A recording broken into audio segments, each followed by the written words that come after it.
Chapter 18. When we got to Gloria Dump's, I told her I had 2 surprises for her and asked which one did she want first, the small one or the big one. The small one, said Gloria.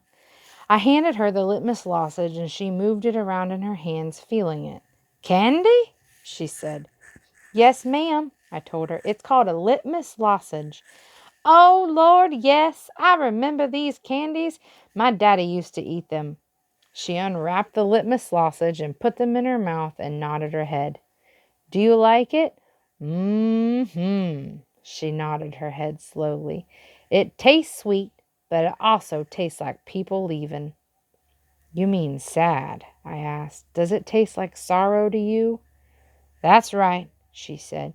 It tastes sorrowful, but sweet. Now, what's surprise number 2? A book, I said. A book? Uh-huh, I said. I'm going to read it out loud to you. It's called Gone with the Wind. Miss Franny says it's a great book. It's about the Civil War. Do you know all about the Civil War? I have heard it mentioned a time or two, said Gloria, nodding her head and sucking on her litmus lozenge. It's going to take us a long time to read this book, I told her. There are 1,037 pages. Woo-wee, said Gloria. She leaned back in her chair and crossed her hands on her stomach. We best get started then. So I read the first chapter of Gone with the Wind out loud to Gloria Dump. I read it loud enough to keep her ghosts away, and Gloria listened to it good. And when I was done, she said it was the best surprise she had ever had, and she couldn't wait to hear chapter 2.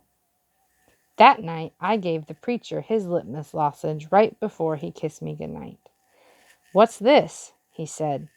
It's some candy that Miss Franny's great-grandfather invented. It's called the litmus lozenge. The preacher unwrapped it and put it in his mouth, and after a minute started rubbing his nose and nodding his head. Do you like it? I asked him. It has a peculiar flavor. Root beer? I said. Something else. Strawberry? That too, but there's still something else. It's odd. I could see the preacher getting further and further away. He was hunching up his shoulders and lowering his chin, getting ready to pull his head inside his shell. It tastes a little melancholy, he said.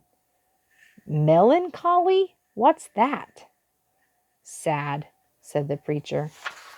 He rubbed his nose some more. It makes me think of your mother. When Dixie sniffed the candy wrapper in the preacher's hand.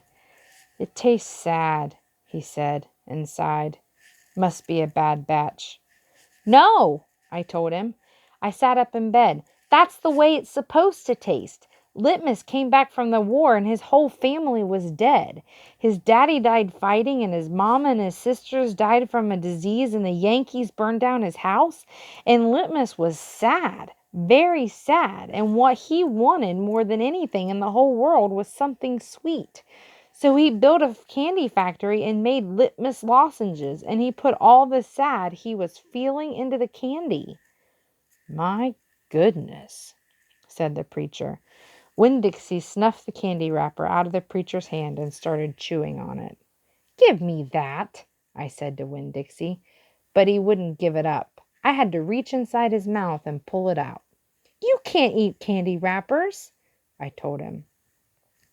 The preacher cleared his throat. I thought maybe he was going to say something important, like tell me another thing that he remembered about my mama, but what he said was, Opal, I had a talk with Mrs. Dewberry the other day.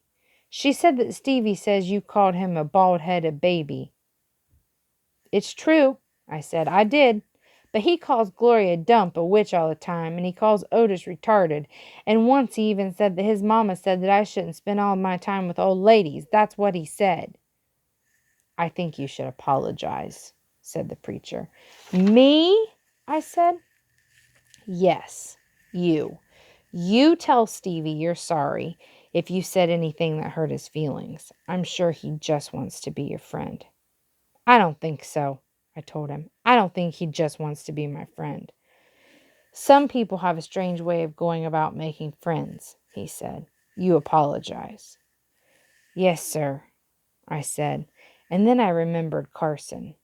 Daddy, I said, do you know anything about Amanda Wilkinson? What kind of thing?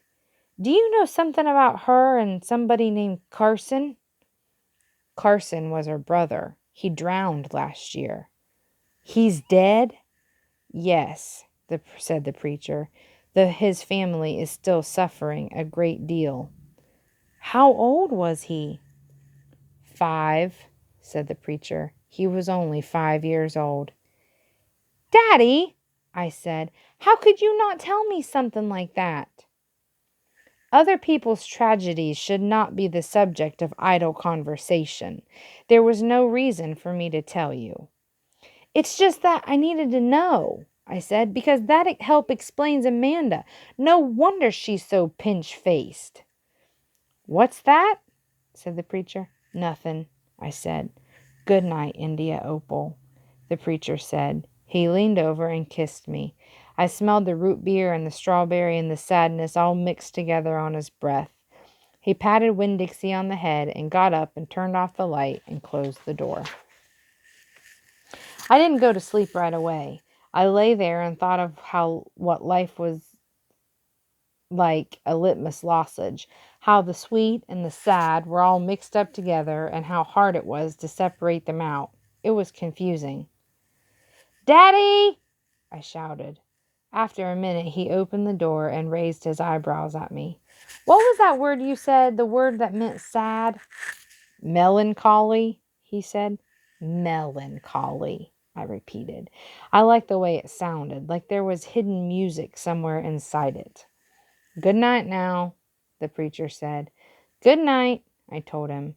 I got up out of bed and unwrapped a litmus lozenge and sucked on it hard and thought about my mama leaving me. That was a melancholy feeling.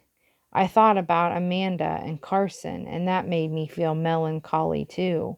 Poor Amanda and poor Carson. He was the same age as Sweetie Pie, but he would never get to have his 6th birthday party. 19. In the morning, me and Winn Dixie went down to sweep the pet store. I took a litmus lozenge for Otis. Is it Halloween? Otis asked when I handed him the candy. No, I said. Why? Well, you're giving me candy. It's just a gift, I told him, for today. Oh, said Otis. He unwrapped the litmus lozenge and put it in his mouth, and after a minute, tears started rolling down his face. Thank you, he said. Do you like it? I asked him. He nodded his head. It tastes good, but it also tastes a little bit like being in jail. Gertrude! Gertrude squawked. She picked up the litmus lozenge wrapper in her beak and then dropped it and looked around. Gertrude! She screamed again. You can't have any, I told her. It's not for birds. Then real quick, before I lost my nerve, I said, Otis, what were you in jail for? Are you a murderer? No, ma'am, he said. Are you a burglar? No, ma'am, said Otis again. Otis sucked on his candy and stared down at his pointy-toed boots. You don't have to tell me, I said. I was just wondering. I ain't a dangerous man, Otis said, if that's what you're thinking. I'm lonely, but I ain't dangerous. Okay, I said, and I went into the back room to get my broom. And when I came back out, Otis was standing where I left him, still staring down on his feet. It was on account of the music, he said. What was? I asked. Why, I went to jail. It was on account of the music. What happened? I wouldn't stop playing my guitar. Used to be, I played it on the street and sometimes people would give me money. I didn't do it for the money. I did it because the music is better if someone is listening to it. Anyway, the police came and they told me to stop. They said how I was breaking the law, and the whole time they were talking to me, I went right on playing my music, and that made them mad. They tried to put handcuffs on me, he sighed. I didn't like that. I wouldn't have been able to play my guitar with them things on. And then what happened, I asked. I hit them, he whispered. You hit the police? Uh-huh, one of them. I knocked him out, and then I went to jail, and they locked me up and wouldn't let me have my guitar. And when they finally let me out, they made me promise that I would never play my guitar on the street again. He looked up at me real quick and then back down at his boots. And I don't. I only play it in here for the animals.